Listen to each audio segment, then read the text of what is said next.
Hello Dreamers! I'm Coach Fernan.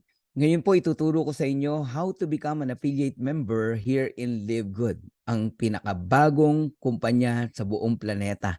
Okay? Ang gagamitin po nating payment method using credit card.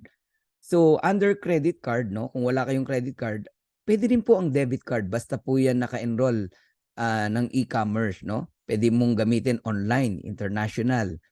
And kung wala pa rin kayong debit card, pwede kayong mag-download ng Maya apps, no? Maya application. Pwede rin pong GoTime card. Ang GoTime card po, nahihingi po yan sa Robinson. Magdala lang po kayo ng valid ID. In 10 minutes, meron na kayong GoTime card. Physical card po yan. Lagyan nyo ng laman, pwede na po kayo mag-enroll dito sa Live Good. Lahat po ng merong Visa Master na card, no? Pwede nyo pong gamitin yan. So ngayon, simulan na natin kung paano mag-enroll dito kay Live Good. So mag-share lang po ng screen sa inyo. Importante po na mahingi nyo po yung link ng inyo pong sponsor. Yung sponsor nyo po, yan po yung taong nagmalasakit sa inyo kung bakit nakita nyo itong opportunity na to. Ganito po ang itsura ng link. Ayan. Okay? Merong livegoodtour.com. Tapos yung pangalan ng taong nag-invite po sa inyo. So, i-click nyo po yan. Ito po yung lalabas. Then, pwede nyo pong panoorin yung video. Mga 5 minutes video lang po yan. Makikita nyo po yung overview ng kumpanya po natin. And of course, pag interested po kayo, yan, fill upan nyo po yung form na yan. First name, last name, email address. Yung email po na ilalagay nyo po yung active, yung ginagamit nyo po talaga. Then, click reserve my position now. Pag na-click nyo po yung reserve my position now, ito po yung lalabas. Ayan, congratulations, Kathleen, your free temporary free enrollee position is in. Ayan. So, pag nakita nyo po yan, kung ready na po yung card nyo, no, na pambayad, i-click nyo po yung lock in your position. Pero kung hindi pa po ready yung pambayad nyo, bukas ka pa magbabayad, balikan nyo po sa email. May matatanggap po kayong email from Live Good Team. I-click nyo po yon, and then i-click nyo po yung secure my position. Ayun na, pipil upan nyo na po yung form. Pero kung ready na po yung pambayad nyo, diretso na tayo. Lock in your position. Ito naman po yung makikita nyo. Magpipil up na po kayo. Nandiyan na yung pangalan nyo, last name nyo, di ba? Email, then phone number. Fill upan nyo po lahat ng nakikita nyo. Information nyo po yan.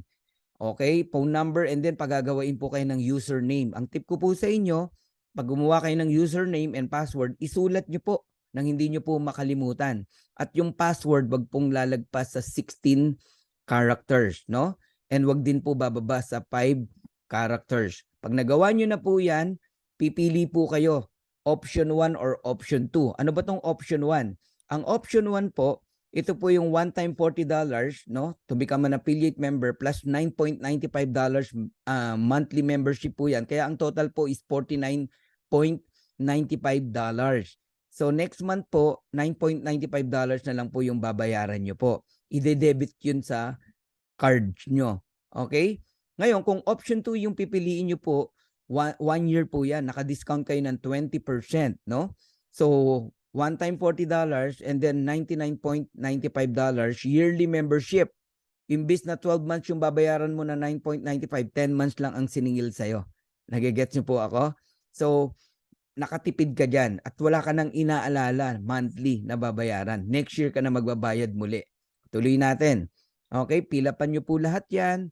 Ayan, yung country, kung anong country kayo, kung Philippines, okay?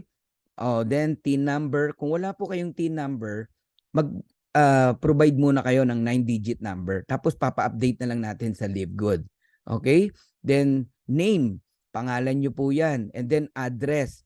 Sa city, ibubukod nyo po yung city. And then barangay, ganun din po.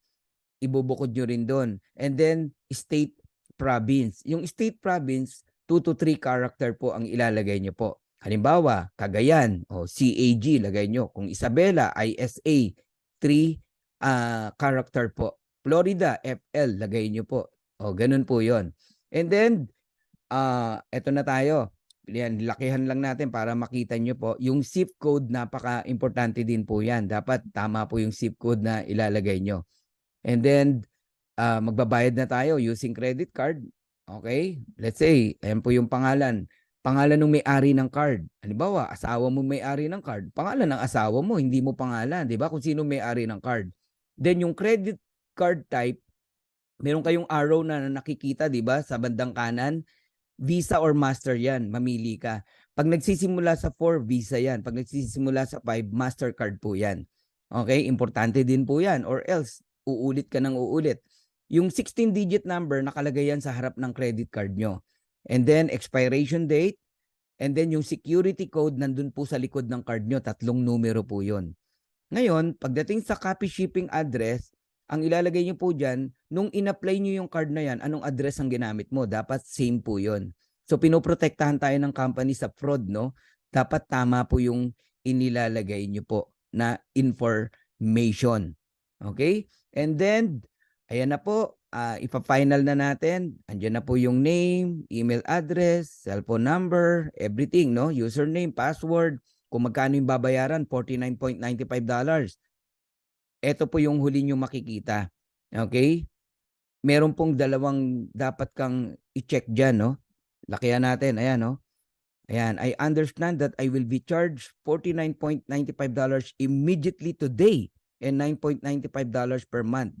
Ayan, pwede mong i-cancel yan anytime.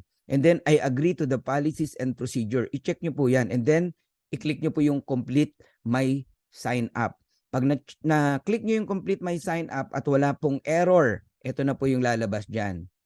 Ayan, join success. Okay? And then, click continue. Ang lalabas na po dyan, ganito po ang itsura. You're in control. Pero pangalan nyo po yung nakalagay dyan. Ibig sabihin, member na po kayo. Okay? So, may natutunan ba tayo? So, maraming salamat guys. Hanggang sa muli.